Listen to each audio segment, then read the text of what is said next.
Hi everyone.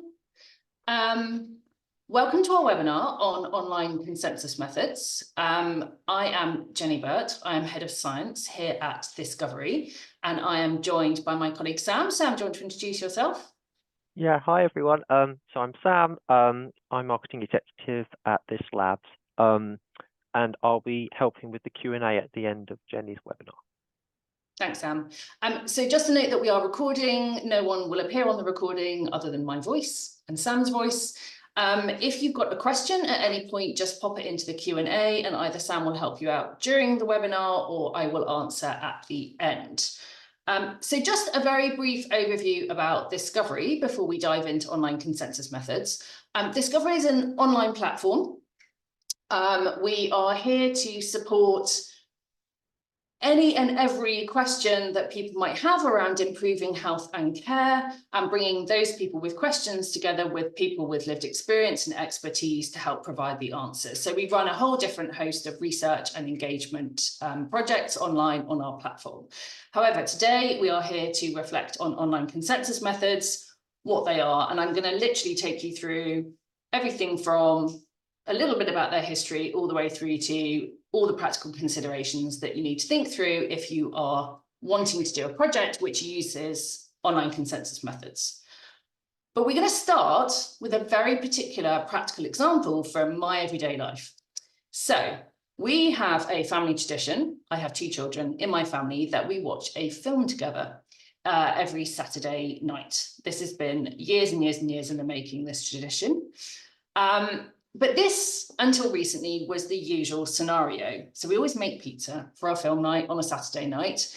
And this is what always happened every single week. So pizzas are ready. And I say, what are we watching? And everyone says, dunno.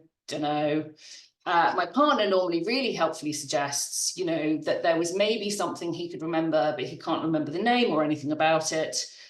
So then one of them will go and have a look and desperately try and see what is available to watch. Pizzas are now ready, no one can find anything, and it rather descends into cold pizzas and chaos as we try and decide what are we actually all going to agree on watching. So last year, this is the system I instituted.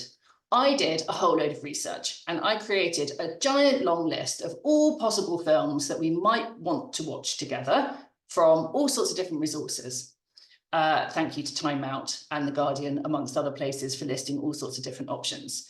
And then we organized them amongst different categories. So you can see we were like, these are all animation films, these are comedy films, these are maybe a bit challenging if we're in the mood for something a bit improving. And then we categorized all of the possible films within those categories. So we had a long list. And within each category, we said, okay, these are all ones that we agree we would watch. So to share a slightly embarrassing family situation with yourself, within the old favourites category, of course, we have The Princess Bride. And if no one's ever seen The Princess Bride, you're really missing out. But The Muppet Movie also just happened to make that category. And then every Saturday, we pick a category and we pick a film, and everybody is now generally happy on a Saturday night and there's no more cold pizza. So this is an example of a consensus method. So all a consensus method is a structured approach to group decision making. That's all we're really talking about here. And to do this, you need two things. You need people and you need information. And then what we're talking about today is this bit in the middle, the structured way of iteratively asking people for their views on the information that you have. So really, that's all we're capturing when we're using these formal consensus methods. It's really that simple. People, information, and a way of asking people for their views on that information. And we can broadly think about the consensus process in 5 different areas. So clearly, to start off with, you need to have a really good understanding of the topic, the question, the topic. What are you trying to achieve? What are you trying to explore the group's views on? You therefore need your participants in the consensus process. So you need those people. You need to have the information to give to those people. And then I think everyone's sort of reasonably okay on all of those aspects. I know I've got something I want consensus or consensus discussions around. I know that I need people, like the information I can give to them is maybe I'm relatively clear on that. But then you have got these sort of things where the science appears all of a sudden, and that's around choosing methods of how you structure those interactions and how you synthesize those judgments. So kind of really around the analysis. But also, I think it can be a bit dangerously top-down seeming, this sort of consensus approach when we sort of set it out like this. Like you've got a small group of people who are deciding all of these things, and that is where some challenges can creep in as well during the consensus process. So I think it's always really important to remember as well that this isn't just about an inner team. This is about involving key voices in every single one of these stages. And that's something we're going to be unpicking a little as we go through these slides. So why, to go back to basics, would we use consensus method approaches? So there's really strong evidence that these formal approaches, these structured approaches to exploring whole group opinions are more reliable than if you ask people individually. And formal consensus methods, however, are then designed to address the challenges which I'm sure you all can recognise in group decision making. So for example, if you are ever in even any kind of meeting, you will have seen these sorts of behaviours. So one particular person dominates the discussion.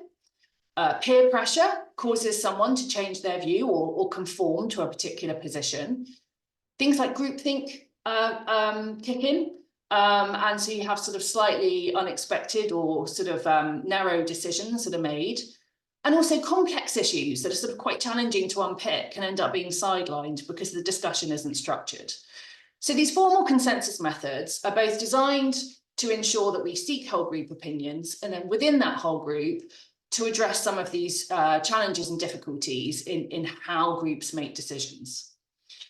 And this is from a paper from some old colleagues of mine, which I think describes why we use consensus building methods quite well. It just says, consensus building methods are well established as ways of promoting deliberation, inclusion, and participation in situations where there may be multiple perspectives, interests, and communities. So why what are the different topics where consensus methods can help? So there are large literatures in all of these different areas which have used consensus approaches. So, for example, exploring research priorities, so getting groups together to sort of really clarify where we should be focusing our research efforts, informing policy, of course, and a lot of this is around interpreting evidence to inform policy decisions, particularly when that evidence is maybe limited in places and you need to draw on experience and expertise to sort of make your way through that evidence. Reporting guidance, so the checklists on what we should include if people are writing scientific papers, developing core outcome sets in health and care, agreeing clinical practice guidance, creating diagnostic guidelines, and very interesting as well, I think, around actually developing interventions in health and care and in other sectors as well. So getting a group together to use consensus methods and sort of build an intervention, so explore and agree key components in that intervention. So they're used across a really wide range of areas with quite a wide range of outcomes. So I literally just dipped into the academic literature. I recognise this is the academic literature and not all sorts of other reports. And that's because you'll find often it's academics who have the time and effort and motivation to write up their work. But I really want to be clear that this isn't an academic discipline alone. This isn't something that only researchers can do. They can be a bit complicated, and that's what we're going to unpick today as well. But, you know, anyone who has a question and the resources to be able to do this can absolutely do this. So just to give you a really sort of dip your toe in the water about the kind of areas that this has been used in. This, for example, looked at mental health research priorities. This one was responding to the really tragic events in Ukraine and looking about what was happening for their Olympic athletes. And this one, by some previous colleagues of mine who I quoted just now, was actually looking at how you generate consensus around managing obstetric emergencies for women who are COVID positive. And we're going to look at the results of that a bit later. But if any of you have actually kind of dipped your toe in and looked around consensus methods and thought, okay, I've got a consensus building project, I think, you can Google online and all sorts of jargon immediately appears. I think sometimes it can seem a little confusing about what we mean when we talk about consensus methods. And some of you might have come across all of these different terms, which really look really geeky and full of jargon. So I think, for me as well, it's really easy to think, oh my God, like consensus method seems like an everyday sort of term, but then there's all this jargon in online, and I don't know to find my way through it. Broadly, these things can be divided into kind of three sort of historical approaches to consensus building. So one is expert consensus meetings. One is a whole family of approaches called Delphi, from the Oracle of Delphi, from when it was first used, which is to look at predictions, and something called the nominal group technique. And I'm not going to dive into all of these terms in detail today, but I just want to note, as we're here talking about online consensus methods, expert consensus meetings have historically always been face-to-face. Nominal group technique is historically a face-to-face approach only, as were Delphi. And I did a Delphi study many years ago now, where I still remember sitting in a room with 15 other people and like so many stacks of papers, it was completely overwhelming. But Delphi approaches in particular now are so commonly online. They've stolen a bit from nominal group techniques as well, and we'll look at that a bit as well. So really, this sort of area here, these terms you might see, which often to do with RAND, which is a big US and now Europe non-profit research organization. RAND were the first originators of the Delphi method 60 years ago. These are really actually all now taking place in the online space. And before we go into the sort of depth of the presentation today, I just wanted to pick up one more point of confusion. If you Googled online and looked at consensus methods, this is a quote from Claire Goodman, who's a professor of social care. And she said, ironically, there is no consensus about what defines a Delphi study. This applies to any other consensus approach. How experts or panelists are identified, what's an optimum number, how feedback is provided, how many there should be in terms of survey rounds, and how consensus is judged. So in other words, a Delphi survey can be whatever you want it to be, which is about not very helpful, I'd imagine you are thinking. But it also means that if you've looked around and you're not sure how to do consensus building, that's because there's no really clear set of rules to follow. But that is what I'm going to do today, hopefully, is give a little bit of clarity about online consensus and what are the key decisions that you need to make. So back to basics, what do we mean when we talk about online consensus methods?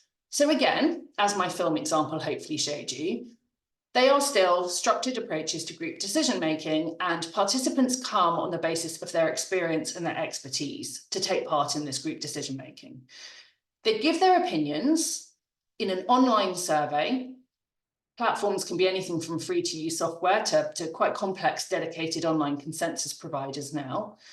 As with the traditional face-to-face approaches, you go through more than one round of rating of the information that you're providing. And after the first round, you provide feedback to the participants about what they said, what everyone else said, and you give them the chance to change their mind. And you iterate until you are happy that you've kind of reached the stage of surfacing the group views that you wanted to reach. And depending on the online method being used, sometimes participants, as well as taking part in those separate surveys, might have access to online discussion boards, or they might even take part in a live online video discussion as part of that process. So that's what we're talking about when we talk about online consensus methods. I'm just going to give you a brief example of a project. This was one that we were actually involved in with colleagues at the University of Cambridge. And after this, we're going to go through all the sort of practical considerations that you might want to think through. So just as an example project, to give you an idea about the kind of thing we're talking about, this was around National Institute for Health and Care Excellence, and they have a series of guidance on end-of-life care. And there was a sense that there was a bit of an implementation gap in the guidance about a particular aspect, particularly around talking about preferences for end-of-life care. So this consensus exercise took place as the last stage in a really big multi-method programme, which had included a literature review and interviews and a survey, and it drew on Delphi approaches. It was actually a 4-round online exercise, but they weren't all doing the same thing in every round. And they asked participants about basically these recommendations for planning end-of-life treatment and care. And this is the bit that I think is really, really important to note. There were really different groups of people taking part in this exercise. There was a large community of people who were themselves approaching end of life, who gave their views. The people who were important to them as well, their family members and others also took part. There were the health and social care professionals, and there were also sort of system stakeholders, policy and representatives of other key organisations. And the first round had 475 people. And I think you can immediately see this is where online methods are so interesting. You would not fit 475 people in a room with a stack of paper to be able to give their views at the same time. So I think instantly the idea of scale in online consensus building is really interesting.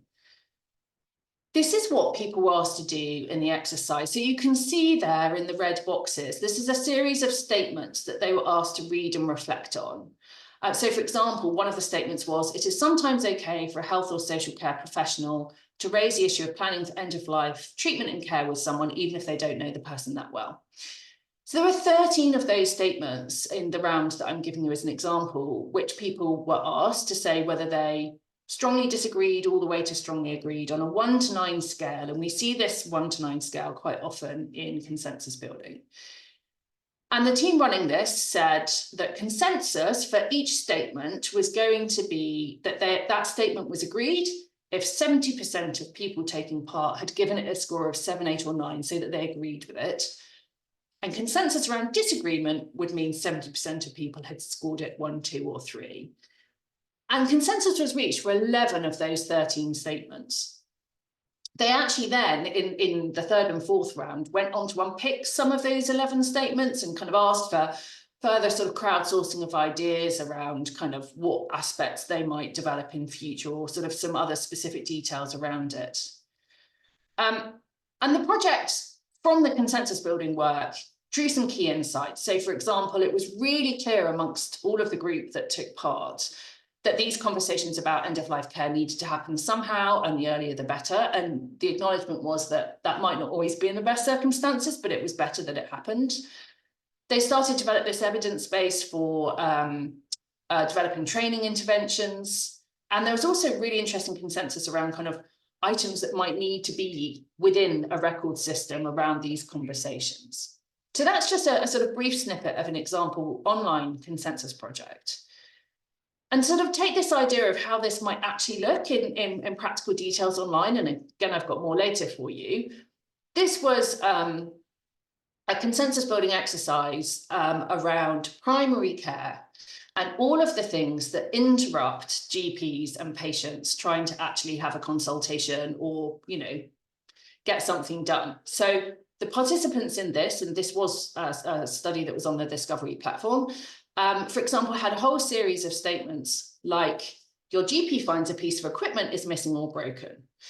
And the people were asked, well, is this an important problem? And the idea of this consensus building exercise was to work out of a really long list of 45 things that go wrong in GP care all the time, which were the absolute burning priorities to build an intervention against. And this is just really, though, to get you to see that it's just the statements presented there. And then people have got a 1 to 9 scale from not important to extremely important that they can choose their opinion for that particular round. So this is the first round. And then the information is sort of number crunched by the team. And then I'm showing you here what people would have seen if they'd logged back on to take place in the second round of this. So suddenly we've got a lot more information on the screen in front of you, because you need to give people a bit more information back for the second round. So you'll see it's still got the piece of equipment missing statement at the top, but then you will see that for this person, they're being told, well, you rated the priority of this was 5. So they were kind of very neutral as to whether this was an important priority for intervention. But then it says that the average rating from all of the, in this case, GPs taking part in the survey was 7. So they can see their score, they can see the average score, and then they're asked, how important do you now think it is? So you can either just leave it unchanged, or you can think, hang on a minute, everyone else thought 7. Do I still actually want to stick with mine, or do I want to take sort of consideration of everybody else's views? And then you can add some free text to explain any aspect that's influenced your decision. So then that's what a second round looks like. We're going to come back again to another example later on, but for now I wanted to sort of take you through some of the key considerations when we're running an online consensus approach. This is my big summary overview of all the things that you might want to think about, and then we're going to talk them through in a bit more detail. So broadly, they fall into preparing for your online consensus approach task, engaging in the task, and then evaluating at the end.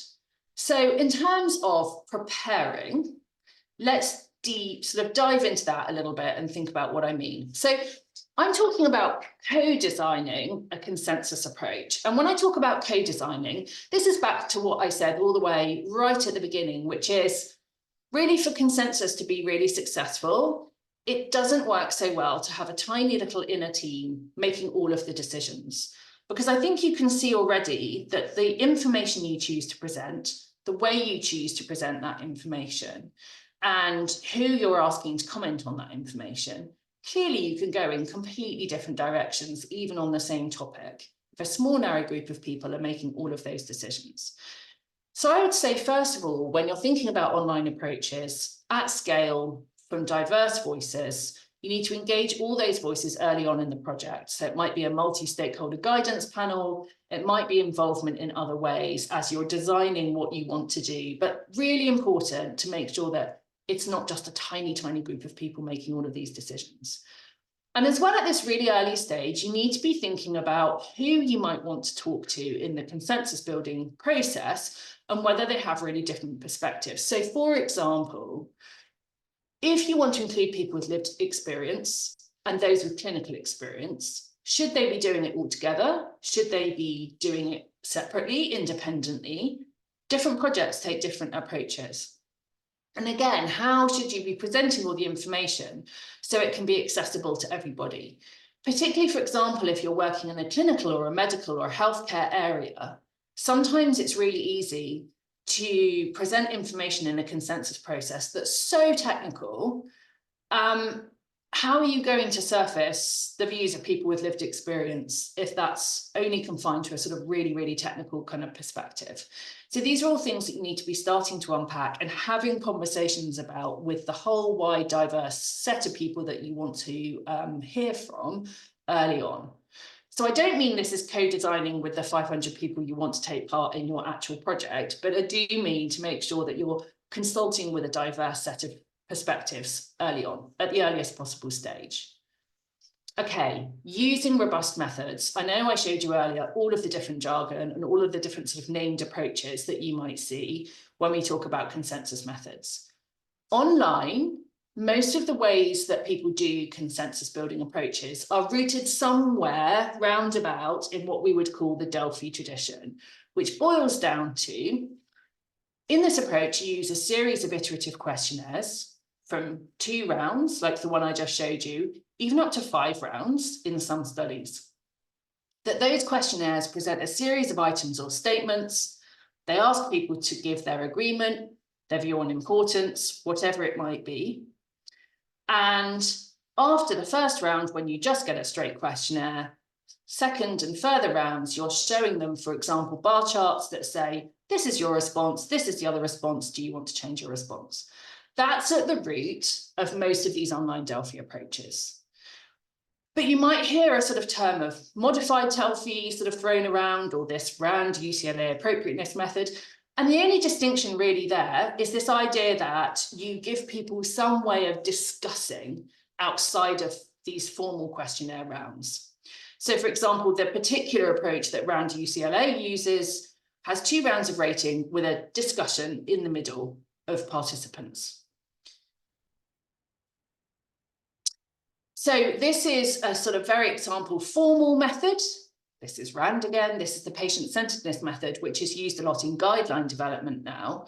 And you can see here that in this method, which has been published about quite widely in recent years, they specify a round 0, which is an idea generation round, where you might be kind of, in this example, for example, identifying and prioritizing barriers to seeking care. So you have a sort of idea generation round, then you go into the first round of rating, the recommendations, then you have this round 2, which is the discussion round, where you review and reflect and discuss, and then in round 3, you have the reassessment.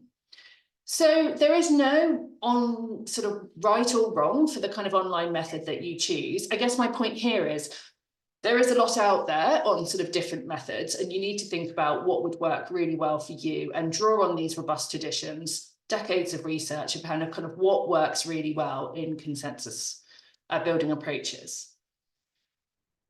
We are on a whistle-stop tour here on how to do a consensus project. So the next thing is the content. Quite a big one, clearly, to decide what the content of your consensus building exercise is going to be. The point really here to stress is that these items can come from a whole range of sources, and it really, of course, depends on what your topic is, what question you're trying to ask. So it's quite common that people have done a lot of reading of the literature and reviewing of the literature, but they could have looked in all sorts of other places as well, like conceptual frameworks, existing guidance. People might have done interviews. They might have done a survey to surface sort of open-ended sort of brainstorming idea generation. The point is you need to kind of think through, where is all the existing information on my topic that I want to synthesize and use to build my questionnaire?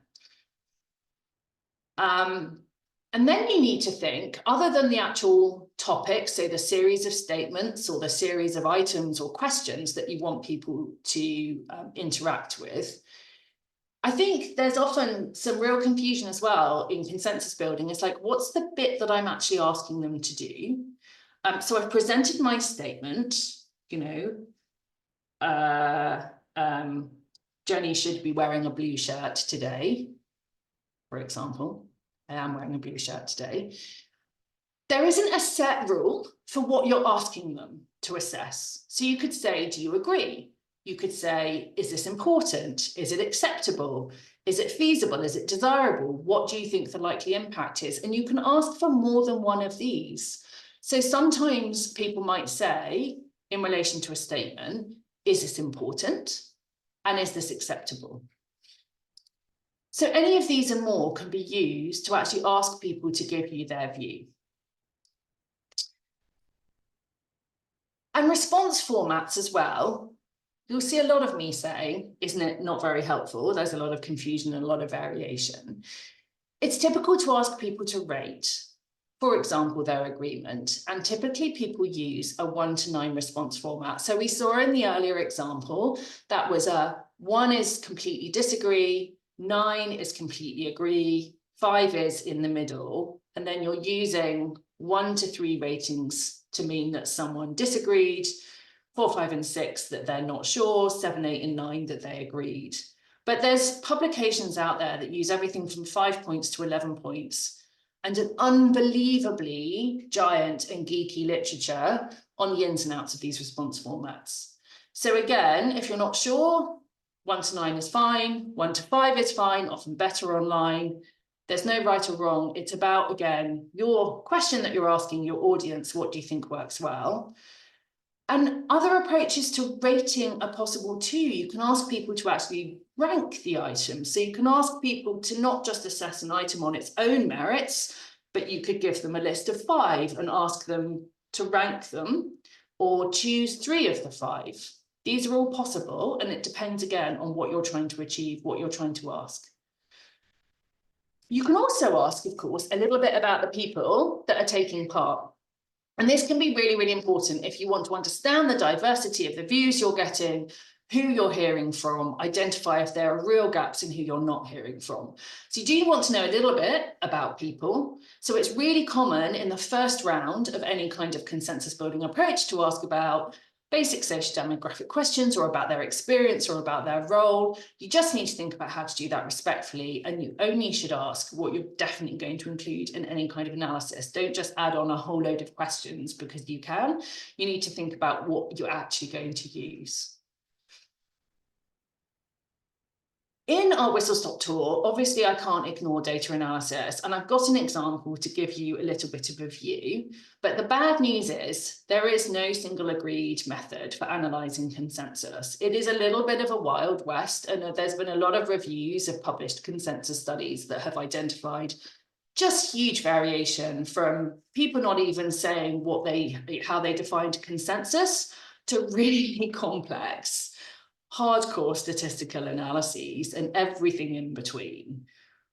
Very basically, in a sort of quantitative and a number-driven analysis, you're looking at measuring consensus in your group of participants, and often as well what's called exploring stability. So how much people varied answers between rounds. And if you have an exercise where everybody wildly shifted from one point of view to another, from the first round to the second round, you might ask some questions about what's going on there. And the criteria that people use to say we've reached consensus and we're closing and we're not going on, we've kind of got what we need, also really vary widely. But it's also really important to remember that in these approaches, you're also asking often people to give their narratives, their views, their free text responses about why they made the decision they did or why they changed their view, and these need to be analysed as well. So I'm going to give you an example. This is, again, something I've already mentioned before. This was something that was hosted on our platform, but it was by my old colleagues from the University of Cambridge. And this is honestly one of my favourite projects of all time ever. It was done in about 3 months from start to finish, the whole programme of work, right when COVID unexpectedly hit back in 2020. And the challenge is that teams within the NHS, within the maternity units, did not know the best way of managing obstetric emergencies when women who were in labour had suspected or confirmed COVID. So this video here was produced by one local team. This is not a real woman in labour, by the way. This is a simulation, I should say. This is not a real life shot of an NHS maternity unit. They shot this video as a kind of way of saying, okay, well, this is how we think we might best respond to providing the highest possible quality of care to women, but also whilst keeping everybody safe. So this is what this project was about, is how can we bring different perspectives together to agree on the best way of managing these emergencies. So they came up with this video, which I've just shown you, which was like just a sort of example video. We think this is what we should do. And then they crowdsourced statements, sort of ideas about what needed to change, synthesized all of them and did a consensus exercise. So, for example, the people taking part had to look at a statement and say whether it should be implemented, it should be reflected in the video and the materials. So, for example, that everyone should have predefined key roles during each emergency. So for example, in the event of a postpartum hemorrhage, one staff member's role would be defined, and that would be to prepare the medication. And respondents were asked whether they strongly disagreed, all the way up to strongly agreed, about whether that was definitely something that would help manage this situation. And this is sort of, the kind of charts that people were shown online after they'd given their first round answers, their second round answers. And you can see in this exercise, what's really interesting about this consensus exercise, which is done in a lot of consensus exercises, is you've got people being shown the different expertise and the distribution of responses. So in this, when people were asked whether they felt there should be predefined key roles, the red is people who work in maternity care, the yellow human factors and ergonomics, so engineers, sort of systems engineers, and the blue were infection prevention and control. And you can see there was actually a really wide range of views about this particular recommendation. And infection prevention and control in particular was sort of quite keen, but no one else was really very, very sure. And this is how the group defined consensus. So this is just to give you a sense of kind of how you approach analysis. So for this exercise, they said that they would implement any recommendation where more than 70% of participants agreed with it. And they wouldn't implement a recommendation otherwise. Sorry, and less than 15% of participants disagreed. So they were kind of wanting to say, well, we don't, we want to make sure people agreed, but also we want to acknowledge that if people really disagree, we also shouldn't do it. And they also looked at what's called the interquartile range, so sort of what the spread was. So here's to give you a paper that they published on it. But if we look at this here, we can see there's 3 of the example statements here. And in the first Delphi round, the analysis that they're reporting is the median score. So 9 was that they completely agreed. So that the average was that they completely agreed. And there was quite a small range. And 82% of all the respondents had chosen a 7, 8, or 9 to agree. So that first statement, Dad never made it to the second round because it was really overwhelmingly clear straight away that they didn't need to go any further. The second statement, which was around using role identifiers, it wasn't very clear in the first round whether there was consensus or not. That was represented back to people and it reached consensus in the second round again as an agree. But the third statement, which is actually the one I've just shown you, never reached consensus. So that wasn't taken forward after 2 rounds. So again, this is just to sort of give you an idea of sort of how you might deal with the data that you're generating. This is the overall findings from the project, and this little infographic is what was produced for rollout amongst the NHS, actually. So they had 105 people take part in the process. They initially generated 818 recommendations, which was synthesized down. So that's the sort of huge gathering right before the consensus building exercise, was gathered down into 22 recommendations, which 2 of them didn't reach consensus. And then they produced, there's a video on YouTube if you need to know how to measure, how to manage an obstetric emergency in a COVID positive woman.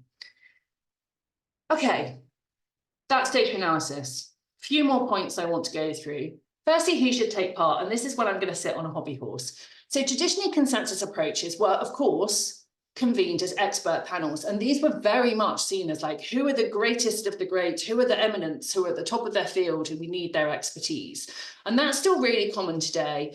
I personally think there's huge risks with this approach of being really narrow and confining in whose opinions you're asking for, unless there is a really good reason why, for your particular topic, you know that there's only 12 people who've got a view on it. But the risks are, of course, exacerbating equality and diversity and inclusion challenges within any particular field. Who decides who are these eminent experts to include? It's a very narrow and exclusionary definition of an expert. Because if you say you want to speak to experts around cardiovascular disease, but you don't ask anyone who has cardiovascular disease, I'm not sure how you can say that that is the expertise. So therefore, it ignores the crucial expertise of those with lived experience. So there is actually quite an emerging literature on how narrowly convened consensus panels, of course, impact on all of these aspects, the quality, usefulness, legitimacy, and uptake of the outcomes. And I think we should be doing things differently. That's why I like online approaches.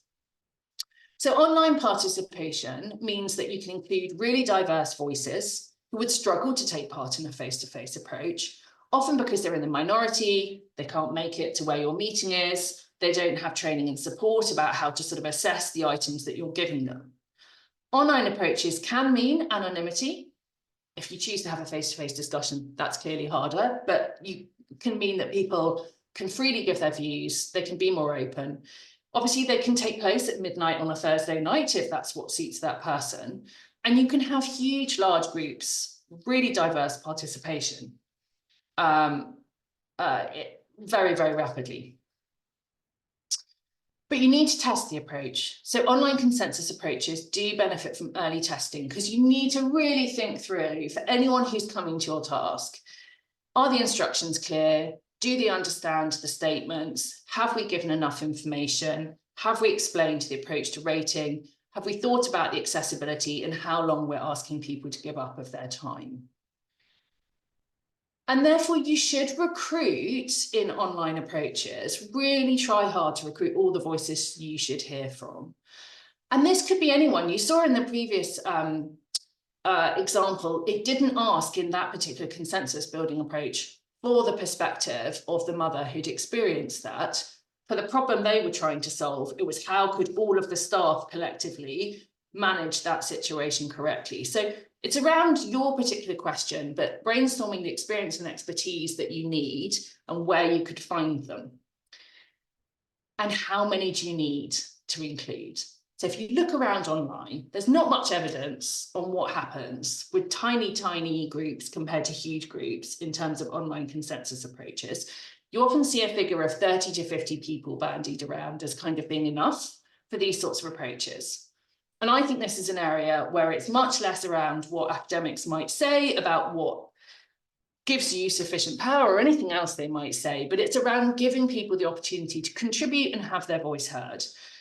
So the nice example I gave earlier in end-of-life care had 485 people taking part in the first round, and that gave all of those people a real sense of ownership over the process and a feeling that they were really all able to contribute to change. And I think that's really important. But it does mean you need to think how to engage meaningfully. So how can you best support everybody? And I've already mentioned this. You need to really think through the accessibility challenges. You need to think through whether you're using online discussion boards or not. You need to think through how to keep people sustained over multiple rounds. How do you keep them interested and engaged? Payment is not one that I'm going to unpick today, but I'm putting it out there so that you can reflect, is this something that you should offer? And also, how do you ensure that people's voices and any kind of narrative comments that they give in the process also reflects is reflected alongside your sort of more quantitative work?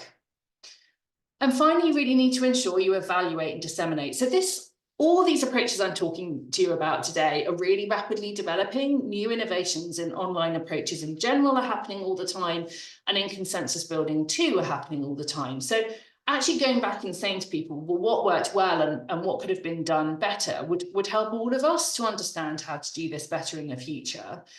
But also making sure that you share the results with the participants, and any action or impact that your work might have is also really, really helpful.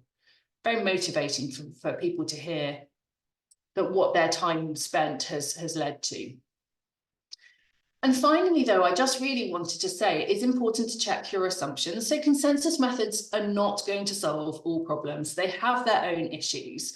Most importantly, consensus approaches are grounded in what we already know. You can't create new knowledge with consensus approaches. So it's people's opinions and existing information. And when you put those two together, you have to be careful with what might come out of it. So if everyone you ask has absolutely no idea, what you generate is not necessarily going to be so helpful. So really kind of thinking through what are you putting together? Who are you asking? How is this interacting? And is this going to come up with something that's really robust? Important to note as well that online approaches can exclude people who are hard to reach through such methods. And although I'm here today to say these do not have to be really complex academic research projects, it is perfectly possible to do them. It does take obviously a certain amount of resource and commitment to do these structured formal processes. It's not the same as organising one online meeting to have a chat about something. So you need to make sure that you're committed. This is a quote from ages ago from a US politician, but I think it's really important again in terms of checking assumptions, which is, insofar as it represents a genuine reconciliation of differences, a consensus is a fine thing. Insofar as it represents a concealment of differences, it's a miscarriage of democratic procedure. And I think this is one concern that it's always important to have in the back of your mind about consensus approaches is, are you steamrolling over really important differences? And this is where I think attention to how you're analysing the data, and how you're paying attention to the free text comments is really important. Don't assume that these are all about just sort of forcing agreement. It's also really important to identify where there's disagreement and not ignore that. Briefly, in January this year, there was new guidance published on consensus methods. They say in biomedicine, they're totally relevant to anything in health and care. And these are all available online, and they provide a really helpful checklist on things that you should have thought about. It is a checklist for reporting, which isn't quite the same as methodological guidance, but if you look through the checklist, it's a really helpful guide of thinking, have I thought about this before I start? Optimizing for online is also really important. And this is one maybe for an entire new webinar another day. The minute you think, okay, I'm doing an online consensus methods approach, I want everyone to be able to use their mobile phones. Design considerations are really different, even between a laptop or a desktop and a mobile phone. So the first thing if you're doing something online is to say to yourself, do I want people to be able to use their smartphones?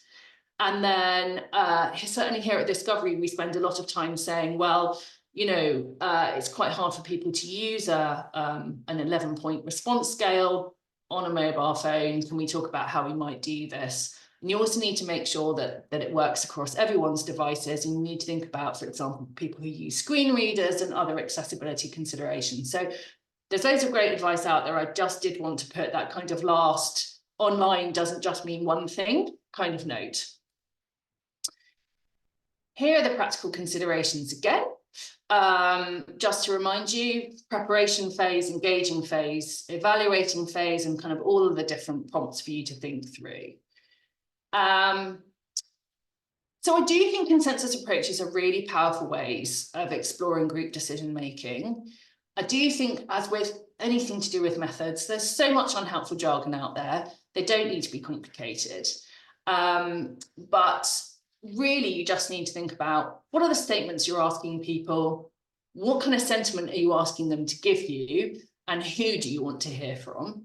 And online approaches in particular can leverage really fantastic technological sort of advancements to deliver really rapidly, and I think most importantly to reach these diverse range of people. And we're always here to help. And that's everything I had to say today. I haven't looked at the Q&A to see if there is anything there, but Sam has popped up and will tell me. So yeah. Thanks everyone. Thank you, Jenny. That was great. I'm going to whiz through. We've had some questions through, so I'll just whiz through them and direct them to you, if that's okay. So the first one we had was, how can I ensure that the right people are attending and that the right voices are heard? It's such a good question, and it's not easy. So I would say it starts back in the sort of co-design phase. So in other words, it's not just you making these decisions. This is where, if you have an idea about the people that you want to hear from, start having conversations with those communities really early on to surface more about who else they would recommend and also how to reach those people. So I think alongside everything I've said today about the methods, it's really important to think almost to having a separate work stream, which is around recruitment and engagement and how to reach out to the right people. So having that sort of co-design expertise really early on with voices from all of the communities and snowballing out to new communities is really important. Like I said, online approaches are never going to be right for absolutely everybody. So I think the other thing is to have a brainstorm about who you are definitely missing and what impact that might have. And yeah, so I guess plan it right from the very, very beginning, and then ask the right questions and monitor who's taking part and course correct by reaching out and doing more active recruitment work in certain areas as you go. I hope that helps. It's a huge. Thanks, Jenny. next question, we've got about 10 minutes left, so I'll just whiz through these other ones. How can you bring together consensus exercises that are done in combination with online and in person? Sessions specifically held with groups that may be digitally excluded? Yeah, really good question. I mean, I'd be happy to have an offline chat about that as well, actually. You can run parallel sessions, and then I think that the challenge is thinking about how you integrate the data and represent it back to people, but that has been done. So it is possible to present the same information and the same exercise to people online and facilitate that offline, merge them after round one, represent them back after round two, for example. Again, I think if you've got communities or audiences that you know are not going to manage to take part online, that's one way of doing it. The other thing I would say is we've run quite a lot of projects where people have taken part online and they've had like a buddy sit with them and help them. So for example, we've partnered with Healthwatch on quite a few studies where they've done that so that people who might not by themselves feel comfortable navigating online have been sort of buddied to do that and supported to do it. So then the data is all coming into one place. Great, thank you. And this is there's kind of two questions here, which I'll merge. Apart from the medical context, what other areas would you find online consensus approaches to be particularly well suited for? And a kind of side question from somebody else is, can these techniques be used to test new innovations in the real world? Yes, to both, absolutely. So I've talked about health and care. A lot of our work has been in health, obviously. But I mean, consensus methods can be used in anything. I mean, I don't know, environmental science, agronomy, like anything where you've got a certain amount of information, the need to be able to make sense of that information and combine it with opinion. So literally any topic whatsoever can use these approaches. What was the second merged one, Sam, that I feel I've missed?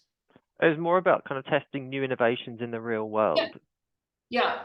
I mean, you need to unpick a little bit more what that is. As I said, they've been used a lot for intervention development. Any aspect of kind of co-design, for example. So any aspect of kind of refining an intervention, sort of presenting features, asking for people what they think is most important. They are incredibly flexible approaches, and that's like, although the no rules is not very helpful in some ways, in other ways it means you can, anything that you've got a series of statements about anything and you want people to give a sentiment about them and you want then to reflect on the group response, you can use it. Lovely, thanks. We've got a question about, do you have a list of references you would recommend we look at, particularly regarding data analysis? And, you know, PS, what software have you used at this lab? Okay, right. Yes, there is a really terrifying literature that's ever increasing on data analysis. I've got some key references. So if people want to email, I can email out the key references to help. Some of the really simple analyses, particularly between sort of, for example, the first round and the second round, honestly, you can do on a bit of paper if you need to. Like, you don't need really complex statistical programs. There are some academic papers that have used really complex regression techniques, but you know, unless there's a reason for you to be doing that, honestly, you can probably do it with your smartphone calculator and a bit of paper. I don't want to undersell the technique, but it's not a quantitatively driven technique if you want the basics. Yeah, but I can email references if people want, you know, the hardcore approach. Yeah, great. And yeah, Jenny's email is on that slide in case you want to get in touch. Jenni.burt@thislabs.org. Oh, we got a message from Francesca. What is the best way to integrate online consensus building into intervention development when you can't test the developing intervention with online participants? Hi, Francesca. I do know Francesca. If it's the Francesca, I think it is. So Hannah's like, you can't test the actual intervention, but you want to develop an intervention? Yeah, so you can use these approaches to co-design elements. So you can use it to get people to prioritize features or elements or functionality. So if you've got a conceptual intervention that doesn't exist in the real life, you can use these approaches to surface any aspect of it that you want agreement on. Or that there's huge disagreement on. So they have been used in quite a lot of really interesting ways around intervention development. In terms of intervention testing, it won't tell you how it does work in the real world, but it can tell you what features and aspects people would most think they would most benefit from. Francesca followed up with developer pilot, in case that helps. And she just said, very helpful, thank you. Yeah, no, absolutely. You could. Yeah. Brilliant. Again, it's just, what are the statements? What's the sentiment? Who do you want to hear from? That's really all it comes down to. Thanks, Jenny. And we've just had another one through. What support would Thiscovery offer me if I wanted to run a consensus building exercise in my local health system? End-to-end support. I'm not here to do a sales advert for Thiscovery in the slightest. Obviously, this is just around kind of thinking around online consensus methods. We do a lot of online consensus methods. We help with the design, we build, we run, we can help with analysis. So yeah, we've done them across all sorts of different sectors and for all sorts of different audiences. So it's kind of our bread and butter to do this kind of work. Give us an email, we'll have a chat. Great, thanks. Two more that we can fit in 4 minutes, right? Is it possible to do nominal group techniques online? Yeah, there's a really interesting new series of online nominal group technique studies. So for people who don't know what nominal group technique is and like, oh, it's some more jargon, it's basically was originally a face-to-face 4-step process for structured group decision making. So very typically all sort of within a sort of one-off event. There have people been experimenting with nominal group technique online. Some of the RAND approaches that I referenced have stolen bits of nominal group technique, the kind of reflection and discussion, and merged it with the structured survey aspects of Delphi to come up with new variations. Again, email and I can send some references if it helps. There are some critics of nominal group technique online. Again, I'm happy to take a chat offline. Thanks, Jenny. And actually the last comment we have isn't so, well, it is a question. It's just one that you don't need to answer, Jenny, because we'll be able to access a copy of the slides. And yes, we are going to distribute these slides around to everyone who registered. And also the recording will be available in case you wanted to watch it back as well. Yeah, brilliant. Yeah, I can't emphasize enough, any queries or questions, really happy to answer anything, just give us an email. Yeah, and thanks for coming.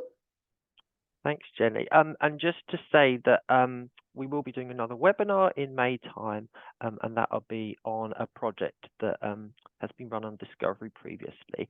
So anyone who's on our mailing list will distribute information about that soon, but we'll also put that on our socials. Brilliant. Thanks so much. Any questions, just let us know. And see you soon. Thanks, everyone. Thank you.